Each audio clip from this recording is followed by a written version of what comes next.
എല്ലാ യോഗം ഉണ്ടെന്ന് ഇരിക്കുക, ചക്രവർത്തി യോഗമുണ്ട്, പക്ഷേ 8 ഗുളിക നിൽക്കുക. അപ്പോൾ ചക്രവർത്തി യോഗമുണ്ട്, പക്ഷെ അവന് ആയുസില്ലെങ്കിൽ എന്ത് ഗുണം? പോയില്ലേ? 12 ഗുളിക നിൽക്കുക. ഈ യോഗങ്ങളെല്ലാം നശിക്കാൻ 12 ഗുളിക നിൽക്കുക. കാരണം അവൻ വെറും ധാരാളിയും ഇല്ലാത്ത ചിലവുണ്ടാക്കുന്നതിനും കള്ളം പറയുന്നതിനും ഒക്കെ ആയി കഴിഞ്ഞാൽ ഈ യോഗങ്ങൾ ഉണ്ടായിട്ട് എന്ത് ഗുണം? ശരി. യോഗങ്ങളും അനുഭവങ്ങളും, അതായത് ഈ യോഗങ്ങളെന്ന് പറയുന്നത് ജാതകത്തിൽ എല്ലാവരും പറയുന്നുണ്ട്, എനിക്ക് രാജയോഗമുണ്ട്, ഗജകേസരി യോഗമുണ്ട്, പക്ഷെ അതൊന്നും അനുഭവിക്കാനുള്ളൊരു ഭാഗ്യം കാണുന്നില്ല. അത് ഏതൊക്കെ യോഗങ്ങളാണ് പ്രാധാന്യമായിട്ടുള്ളത്, എന്തുകൊണ്ടാണ് അനുഭവിക്കാൻ പറ്റാത്തത്?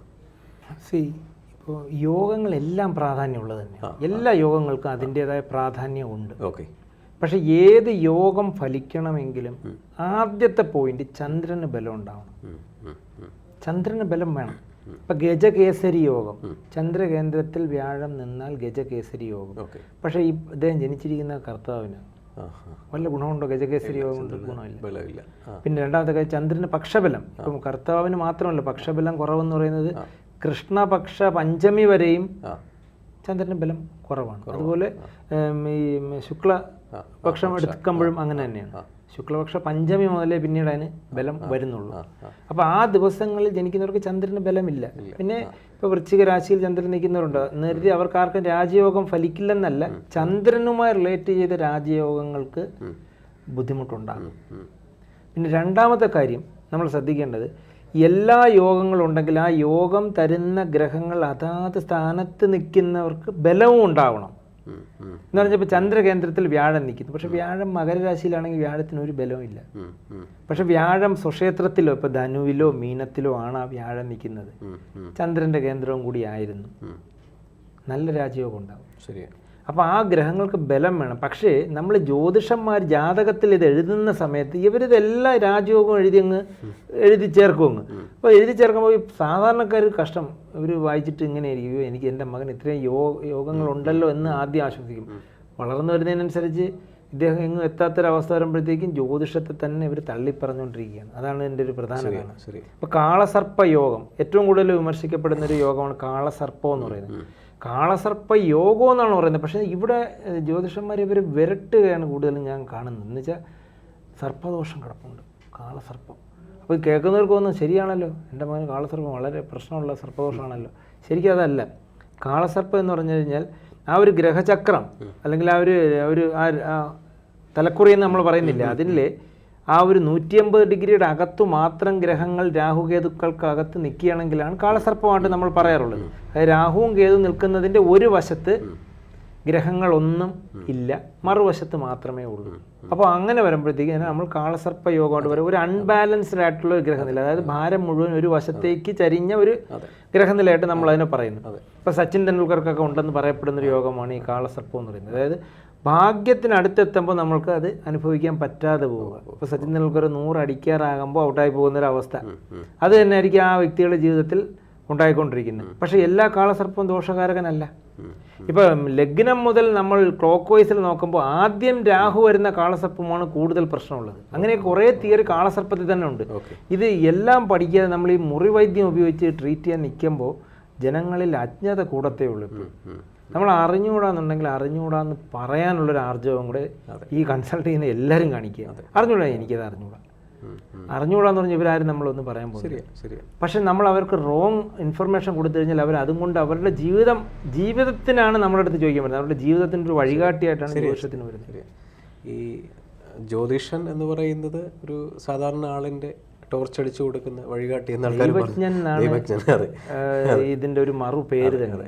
അപ്പോൾ ഈ ചിലർ പറയുന്നുണ്ട് ജാതകത്തിനകത്ത് 25ാമത്തെ വയസ്സ് മുതൽ രാജയോഗമുണ്ട്, രാജയോഗത്തിനുള്ള എല്ലാ ചാൻസും ഉണ്ട്, പക്ഷേ എത്തുന്നില്ല എന്ന് പറയുന്നുണ്ട്. അപ്പോൾ ആ സമയത്ത് വലിയൊരു ക്രൈസിസിൽ കൂടെ ആയിരിക്കും കടന്നു പോവുക. ഇത് ഇങ്ങനെ യോഗമുണ്ടെന്ന് നേരത്തെ അറിയുകയും ഇതിനെ റെക്ടിഫൈ ചെയ്യുകയാണെന്നുണ്ടെങ്കിൽ കുറച്ചുകൂടെ ബെനിഫിഷ്യൽ ആയിരിക്കില്ലേ? തീർച്ചയായിട്ടും. ഈ പറഞ്ഞത് പോയിന്റിൽ ഒരു കാര്യമുണ്ട്. അങ്ങനെ ഒരു യോഗത്തിന് ബലം കൂട്ടാനായിട്ട് യോഗകാരകൻ്റെ രത്നങ്ങൾ നിർദ്ദേശിക്കാറുണ്ട്. അതൊരു ഘടകം തന്നെയാണ് ഇപ്പോൾ ഈ ചോദിച്ചത്. ഇപ്പം 25ാം വയസ്സിൽ ആ ജാതകന് വ്യാഴദശയാണ് വരാൻ പോകുന്നതെന്ന് വിചാരിക്കുക. അപ്പോൾ ആ വ്യാഴം കൊണ്ടുള്ള യോഗം എന്ന് പറയുന്നത് ഹംസമഹായോഗം എന്നാണല്ലോ പറയുന്നത്. അപ്പോൾ ആ വ്യാഴം കൊണ്ടുള്ളതാണ് ആ ജാതകന് പറഞ്ഞിരിക്കുന്ന യോഗം. 25 വയസ്സ് മുതൽ 41 വരെ ആ യോഗമുണ്ട്. പക്ഷെ ജാതകത്തിൽ വ്യാഴം മകരരാശിയിലാണെങ്കിൽ ആ ജാതകന് ഒരു ഗുണമില്ല വ്യാഴത്തെ കൊണ്ട്. ശരിയാ. 4-ൽ നിന്നാലും 7-ൽ നിന്നാലും 10-ൽ നിന്നാലും രാശി മകരമാണെങ്കിൽ വ്യാഴത്തിന് 0 ഡിഗ്രിയാണ് ബലം. ആ ജാതകന്റെ ശരീരത്തിലേക്ക് വ്യാഴത്തിന്റെ പവർ 0 ആണ് വരുന്നത്. അപ്പോൾ ആ ജാതകന് രാജയോഗം ഉണ്ടാവില്ല. അതാ കാര്യം.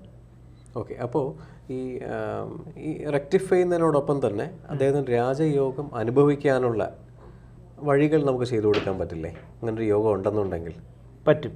ഓക്കെ. ഒരു പരിധി വരെ ഒരു പരിധി വരെ എന്ന് എനിക്ക് പറയാൻ പറ്റുമായിരുന്നു. കാരണം ഒരു മനുഷ്യൻ ജനിക്കുമ്പോൾ ആ മനുഷ്യൻ്റെ ഗ്രഹനില ഒരു 40% ആ മനുഷ്യനെ സ്വാധീനിക്കും. 40% ആ മനുഷ്യൻ്റെ സർക്കിംസ്റ്റൻസ് സ്വാധീനിക്കും, സാഹചര്യങ്ങൾ സ്വാധീനിക്കും. പിന്നീടുള്ള 20% രത്നധാരണം, പേര് മാറ്റി നോക്കൽ, പിന്നെ വാസ്തുവിൻ്റെ ഒരു അറേഞ്ച്മെൻറ്റ്, ഇതെല്ലാം ഒരു 20%-ലാണ് നമ്മൾ പിന്നീടുള്ള കാര്യങ്ങൾ മുന്നോട്ട് കൊണ്ടുപോകും. അപ്പോൾ ആ ജാതകത്തിലെ 40%-വും നമ്മുടെ ഈ രത്നധാരണത്തിൻ്റെ 20% കൂടെ ആകുമ്പോഴാണ് ഒരു 60% ആ മനുഷ്യൻ്റെ ജീവിതത്തിന് നമുക്ക് നേരെയാക്കി എടുക്കാൻ പറ്റുന്നത്. സർക്കംസ്റ്റൻസിന് പ്രാധാന്യമുണ്ട്. ഇപ്പോൾ രാജാവാകേണ്ട ഒരു മനുഷ്യൻ, പക്ഷെ അദ്ദേഹം വളരെ മോശമായൊരു സാഹചര്യത്തിൽ അകപ്പെട്ടു പോയി. ആ മനുഷ്യനെ അതിൽ നിന്ന് മാറി വന്നാൽ മാത്രമേ ആ മനുഷ്യന് വീണ്ടും ആ യോഗത്തിലേക്ക് വരുന്നുള്ളൂ. അല്ലാതെ ആ മനുഷ്യനെ സർക്കംസ്റ്റൻസ് ആ മനുഷ്യനെ നല്ല രീതിക്ക് സ്വാധീനിച്ച് കഴിഞ്ഞു. അവിടെ ഒരു സംശയം വരാം, അപ്പം തല വരെ ആ മനുഷ്യനെ സ്വാധീനിക്കുന്നില്ലെന്ന്. ഉണ്ടല്ലോ, 40% ആ മനുഷ്യനെ തല വരെ സ്വാധീനിച്ചുകൊണ്ടിരിക്കുകയാണ്. പക്ഷേ സർക്കംസ്റ്റൻസ് നല്ല രീതിക്ക് ആ മനുഷ്യനെ സ്വാധീനിക്കുന്നുണ്ട്. ഭാഗ്യാന്വേഷികൾക്ക് ഒരു 20% സ്വാധീനം നമ്മുടെ ജീവിതത്തിലുണ്ട്. അപ്പോൾ ആ മനുഷ്യർക്ക് ഏത് ഗ്രഹമാണോ ആ മനുഷ്യന് ബലം കൊടുക്കുന്നത്, ആ ഗ്രഹത്തിനെ കണ്ടുപിടിക്കുക എന്നുള്ളതാണ് ആദ്യം ഈ രത്നം സജസ്റ്റ് ചെയ്യുന്ന ആൾ ആദ്യം ചെയ്യേണ്ടത്. ഏത് ഗ്രഹത്തിന് ബലം കൊടുത്താൽ ആ മനുഷ്യൻ്റെ ലൈഫിനെ നമുക്ക് ചേഞ്ച് ആക്കാം, അത് കണ്ടുപിടിക്കുക എന്ന് പറയുന്നത് ശ്രമകരമായ കാര്യമാണ്.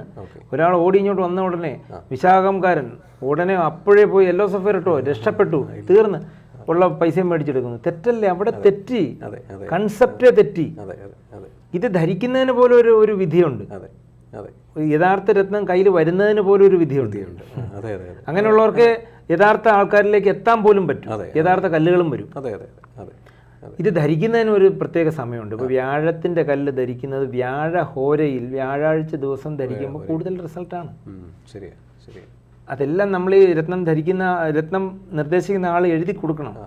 നിങ്ങൾ ഇപ്പോൾ ഈ വ്യാഴാഴ്ചയിലെ മുഹൂർത്തമായിരിക്കത്തില്ല അടുത്ത വ്യാഴാഴ്ച, നിങ്ങൾ ഏത് വ്യാഴാഴ്ചയാണോ ധരിക്കുന്നതെന്ന് നോക്കിയിട്ട് ആ വ്യാഴാഴ്ചയിലെ ഏറ്റവും വ്യാഴത്തിന് ബലം കൂടിക്കുന്ന സമയം അവർക്ക് എഴുതി കൊടുക്കണം. ഇതെല്ലാം കൂടെ ഒത്തു വരുമ്പോഴാണ് ആ രത്നധാരണം കൊണ്ടുള്ള പ്രയോജനം ആ വ്യക്തിയിൽ വരുന്നത്. അല്ലെങ്കിൽ കലം കമിഴ്ത്തിയിട്ട് വെള്ളമൊഴിക്കുന്ന എഫക്റ്റേ വരും. അത്രയും ഉണ്ടാവും. പിന്നെ ഈ യോഗങ്ങളിൽ രണ്ടാമതൊരു യോഗം, നേരത്തെ ചോദിച്ചതുപോലെ കാളസർപ്പ യോഗം പോലെ തന്നെ രണ്ടാമത് ഒരു വിമർശനാത്മകമായി എല്ലാവരും സംസാരിക്കുന്ന ഒരു യോഗമാണ് കേമദ്രുമ യോഗം.